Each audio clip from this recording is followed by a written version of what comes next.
ವಚನಕಾರ್ತಿ ಅಕ್ಕಮ್ಮನವರು. ಕಾಲ 12ನೆಯ ಶತಮಾನ. ಜನ್ಮಸ್ಥಳ ಏಲೇಶ್ವರ ಅಥವಾ ಏಲೇರಿ, ಯಾದಗಿರಿ ಜಿಲ್ಲೆ. ಅಂಕಿತ ನಾಮ ಆಚಾರವೇ ಪ್ರಾಣವಾದ ರಾಮೇಶ್ವರ ಲಿಂಗ. ವ್ಯಕ್ತಿ ಸ್ವಾತಂತ್ರ್ಯದ ಮೂರ್ತಿ ರೂಪ, ವೈರಾಗ್ಯ ನಿಧಿ ಅಕ್ಕಮಹಾದೇವಿಯ ನಂತರ ಅತಿ ಹೆಚ್ಚು ವಚನಗಳನ್ನು ರಚಿಸಿದವರು ನಿಜ ಶರಣೆ ಅಕ್ಕಮ್ಮನವರು. ಅವರು ಬರೆದ ಒಟ್ಟು 154 ವಚನಗಳು ದೊರಕಿದ್ದರೂ ಅವರ ಜೀವನ ಕುರಿತಾದ ಹೆಚ್ಚಿನ ವಿವರಗಳು ಲಭ್ಯವಿಲ್ಲ. ಶರಣೆ ಅಕ್ಕಮ್ಮ ಗುರುಲಿಂಗ ಜಂಗಮವನ್ನೇ ತನ್ನ ಬದುಕಿನ ಮೂಲ ಮಂತ್ರವಾಗಿ ಸ್ವೀಕರಿಸಿದಂಥವರು. ನಿಷ್ಠಾವಂತ ಜೀವನವನ್ನು ನಡೆಸಿದವರು. ಏಕನಿಷ್ಠೆ, ವ್ರತೋಪವಾಸ, ಆಚಾರ ವಿಚಾರಗಳ ಕುರಿತು ಅನೇಕ ವಚನಗಳನ್ನು ಬರೆದಿರುವ ಅಕ್ಕಮ್ಮ ಸತ್ಯ ಶುದ್ಧ ಕಾಯಕದ ಮಹತ್ವ, ಜ್ಞಾನ ಮತ್ತು ಕ್ರಿಯೆಗಳ ಒಂದುಗೂಡುವಿಕೆಯ ಅಗತ್ಯ, ನೈತಿಕ ನಿಷ್ಠೆ, ಭಕ್ತನ ಅಂತರಂಗ ಶುದ್ಧಿ ಮೊದಲಾದ ವಿಷಯಗಳ ಕುರಿತು ತನ್ನ ಅನಿಸಿಕೆಯನ್ನು ಅತ್ಯಂತ ಸ್ಪಷ್ಟ ನುಡಿಗಳಲ್ಲಿ ತಿಳಿಸಿದ್ದಾರೆ. ಇದೇ ಊರಿನಲ್ಲಿದ್ದ ಏಲೇರಿ ಕೇತಯ್ಯನವರ ಪ್ರಭಾವ ಇವಳ ಮೇಲಾಗಿರಬಹುದು ಎಂದು ಊಹಿಸಲಾಗಿದೆ. ಈಕೆಯದು ಕೃಷಿ ಕಾಯಕವಾಗಿತ್ತು. ಆಚೆಯ ನೀರ ಈಚೆಯಲ್ಲಿ ತೆಗೆಯುವುದು ಚಿಲುಮೆಯಲ್ಲ, ಆಚೆಯಲ್ಲಿ ಕೇಳಿದ ಮಾತ ಈಚೆಯಲ್ಲಿ ನುಡಿದು ಮತ್ತಾಚೆಯಲ್ಲಿ ಬೆರೆಸುವನು ಭಕ್ತನಲ್ಲ. ಕಂಗಳ ಮುಂದೆ ಕಂಡಂತೆ ಕಾಣಬಹುದೇ, ಮನ ನೆನೆದಂತೆ ಆಡಬಹುದೇ, ಕಂಡವರಲ್ಲಿ ಸಂಗವ ಮಾಡಬಹುದೇ? ಅಕ್ಕಮ್ಮನ ವಚನಗಳಲ್ಲಿ ಅನೇಕ ಪ್ರಶ್ನೆಗಳಿವೆ ಮತ್ತು ಅವುಗಳಿಗೆ ಉತ್ತರವೂ ಇದೆ. ನಿಜವಾದ ಭಕ್ತನಾರು? ನಿಜವಾದ ವ್ರತ ಯಾವುದು? ಆಚಾರ ನೇಮಗಳೆಂದರೆ ಏನು ಎಂಬುದನ್ನು ಅಕ್ಕಮ್ಮ ತನ್ನ ವಚನಗಳಲ್ಲಿ ವಿವರಿಸಿ ಹೇಳಿದ್ದಾಳೆ. ಮನಸ್ಸೆಂಬುದು ಮರ್ಕಟವಿದ್ದಂತೆ, ಅದು ಹೇಳಿದಂತೆ ಕೇಳುವುದು ಸರಿಯಿಲ್ಲವೆಂಬ ಸತ್ಯವನ್ನು ತನ್ನ ಸರಳ ಮಾತುಗಳಲ್ಲಿಯೇ ಹೇಳಿದ್ದಾಳೆ. ಪರಸ್ತ್ರೀ ಪರಧನಗಳನ್ನು ಮುಟ್ಟದಿರುವುದೇ ವ್ರತ, ಸಕಲರನ್ನೂ ದಯೆಯಿಂದ ಕಾಣುವುದೇ ಆಚಾರವೆಂದು ಹೇಳಿರುವ ಅಕ್ಕಮ್ಮ ವ್ರತ ಆಚಾರಗಳ ಬಗೆಗೆ ಮಹತ್ವದ ವಿಚಾರಗಳನ್ನು ತಿಳಿಸಿದ್ದಾಳೆ. ಅಂಗಲಿಂಗ, ಮನಸ್ಸು ದೇಹ, ಆತ್ಮ ಪರಮಾತ್ಮ ಇವುಗಳ ಅಂತರದ ಸಂಬಂಧವನ್ನು ಬಿಡಿಸಿ ಹೇಳಿದ್ದಾಳೆ. ಅಕ್ಕಮ್ಮನ ವಚನಗಳಲ್ಲಿ ಮಾಹೇಶ್ವರ ಸ್ಥಳದ ನಿಷ್ಠೆಗೆ ಮಹತ್ವದ ಸ್ಥಾನ ನೀಡಲಾಗಿದೆ. ವಯಸ್ಸಿನಿಂದ ಹಿರಿಯರಾದವರು ಹಿರಿಯರಲ್ಲ, ಆಚರಣೆ ನಿಷ್ಠೆಗಳಿಂದ ಇರುವವರು ನಿಜವಾದ ಹಿರಿಯರೆಂದು ಹೇಳಿದ್ದಾಳೆ. ವಯಸ್ಸಿನಿಂದ ಹಿರಿಯರಾದವರನ್ನು ಹೋತಿನ ಗಡ್ಡದ ಹಿರಿಯರು ನೋಡಾ ಎಂದು ವಿಡಂಬಿಸಿದ್ದಾಳೆ. ಅಕ್ಕಿ, ಬೇಳೆ, ಬೆಲ್ಲ ಮುಂತಾದ ಪದಾರ್ಥಗಳನ್ನು ದೇವರ ಪೂಜಾರಿಗೆ ಕೊಟ್ಟು ವ್ರತ ಮಾಡುವವರನ್ನು ಕಂಡು ಅಕ್ಕಮ್ಮ ಕಟುವಾಗಿ ಟೀಕಿಸಿದ್ದಾಳೆ.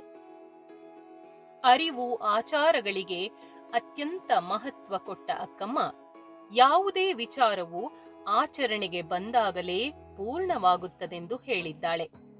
ಆಚಾರ ತಪ್ಪಿದಲ್ಲಿ ಪ್ರಾಯಶ್ಚಿತ್ತ ಉಂಟು ಎಂಬ ಮಾತನ್ನೂ ಹೇಳುತ್ತಾ ಅನಾಚಾರಿಗಳ ಮುಖವ ನೋಡಬಹುದೇ ಎಂದು ಪ್ರಶ್ನಿಸುತ್ತಾಳೆ. ಎಲ್ಲಾ ವ್ರತಗಳಿಗೂ ಜಂಗಮ ಪ್ರಸಾದವೇ ಪ್ರಾಣ, ಎಲ್ಲಾ ನೇಮಕ್ಕೂ ಜಂಗಮ ದರ್ಶನವೇ ನೇಮವೆಂದು ಹೇಳಿರುವ ಅಕ್ಕಮ್ಮನು ಗುರುಲಿಂಗ ಜಂಗಮರಿಗೆ ಪ್ರಾಮುಖ್ಯತೆ ನೀಡಿದ್ದಾಳೆ. ಸ್ವಾರ್ಥಿಗಳು, ಕ್ರೋಧಿಗಳು, ಲೋಭಿಗಳು ಯಾವುದೇ ವ್ರತ ಮಾಡಿದರೂ ಅದು ನಿರರ್ಥಕವೆಂದು ಹೇಳಿರುವ ಅಕ್ಕಮ್ಮನು ಮನುಷ್ಯನಾದವನು ಷಡ್ವೈರಿಗಳನ್ನು ಗೆಲ್ಲಬೇಕೆಂದು ಹೇಳಿದ್ದಾಳೆ. ಗುರು ಲಿಂಗ ಜಂಗಮ ಯಾರೇ ಆದರೂ ಆಚಾರ ಭ್ರಷ್ಟರಾದವರನ್ನು ನಂಬಲಾಗದೆಂದು ಸ್ಪಷ್ಟಪಡಿಸುತ್ತಾಳೆ. ಜನ ಮೆಚ್ಚಬೇಕೆಂದು ಮಾಡುವ ವ್ರತವು ವ್ರತವಲ್ಲ, ಜಗ ಮೆಚ್ಚಬೇಕೆಂದು ಮಾಡುವ ಶೀಲವು ಶೀಲವಲ್ಲವೆಂದು ಹೇಳಿರುವ ಅಕ್ಕಮ್ಮನು ಡಾಂಭಿಕ ಭಕ್ತಿಯನ್ನು ಅಲ್ಲಗಳೆದಿದ್ದಾಳೆ. ಚಿನ್ನ ಒಡೆದರೆ ಕರಗಿದರೆ ರೂಪಪ್ಪುದಲ್ಲದೆ ಮುತ್ತು ಒಡೆದು ಕರಗಿದಡೆ ರೂಪಪ್ಪುದೆ. ಮರ್ತ್ಯದ ಮನುಜ ತಪ್ಪಿದರೊಪ್ಪಬೇಕಲ್ಲದೆ ಸದ್ಭಕ್ತ ಸದೈವ ತಪ್ಪಿದಡೆ ಒಪ್ಪಬಹುದೇ? ಅಕ್ಕಮ್ಮನ ಈ ತರ್ಕಬದ್ಧವಾದ ಪ್ರಶ್ನೆಗಳು ಅರ್ಥಪೂರ್ಣವಾಗಿವೆ. ಚಿನ್ನವನ್ನು ಒಡೆದು ಕರಗಿಸಿ ಅದಕ್ಕೆ ಮತ್ತೊಂದು ರೂಪ ಕೊಡಬಹುದು. ಆದರೆ ಮುತ್ತನ್ನು ಒಡೆದು ಕರಗಿಸಿದರೆ ಅದು ಹಾಳಾಗುತ್ತದೆ.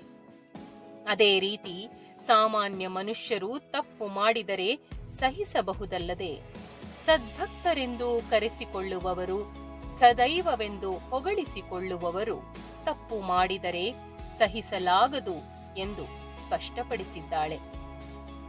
ಹೋತಿನ ಗಡ್ಡದಂತೆ ಗಡ್ಡದ ಹಿರಿಯರೂ ನೋಡ, ಬಿಡಾರ ಬಿಡಾರವೆಂದು ಹಿರಿಯತನಕ್ಕೆ ಅಹಂಕರಿಸಿ ಆಚಾರವಂ ಬಿಟ್ಟು ಅನಾಚಾರವಂ ಸಂಗ್ರಹಿಸಿ ಭಕ್ತರೊಳು ಕ್ರೋಧ ಭ್ರಷ್ಟರೊಳು ಮೇಳ, ಇವರು ನರಕಕ್ಕೆ ಯೋಗ್ಯರು. ಇಂತಹ ಅನೇಕ ವಚನಗಳಲ್ಲಿ ಅಕ್ಕಮ್ಮ ವಿಡಂಬನೆ ಮಾಡಿದ್ದಾಳೆ. ಕೆಲವರು ಸಾಧನೆ ಮಾಡಿ ಹಿರಿಯರಾಗುತ್ತಾರೆ, ಇನ್ನು ಕೆಲವರು ವಯಸ್ಸಿನಿಂದ ಗಡ್ಡ ಬಿಟ್ಟು ಹಿರಿಯರಾಗಿರುತ್ತಾರೆ.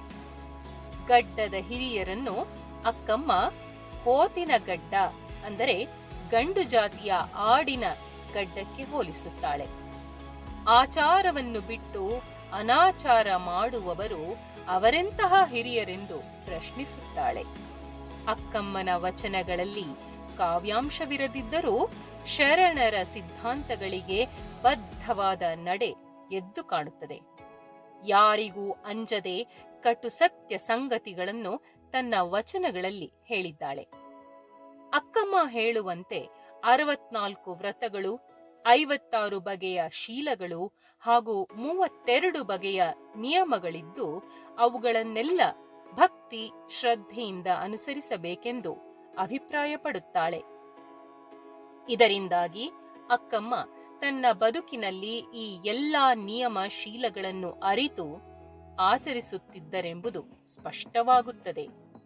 ವೈಚಾರಿಕ ಶ್ರೇಷ್ಠತೆಯಿಂದ ಕೂಡಿದ ವಚನಗಳಿಂದಾಗಿ ಶರಣೆ ಅಕ್ಕಮ್ಮನ ಹೆಸರು ವಚನ ಲೋಕದಲ್ಲಿ ಚಿರಸ್ಥಾಯಿಯಾಗಿದೆ.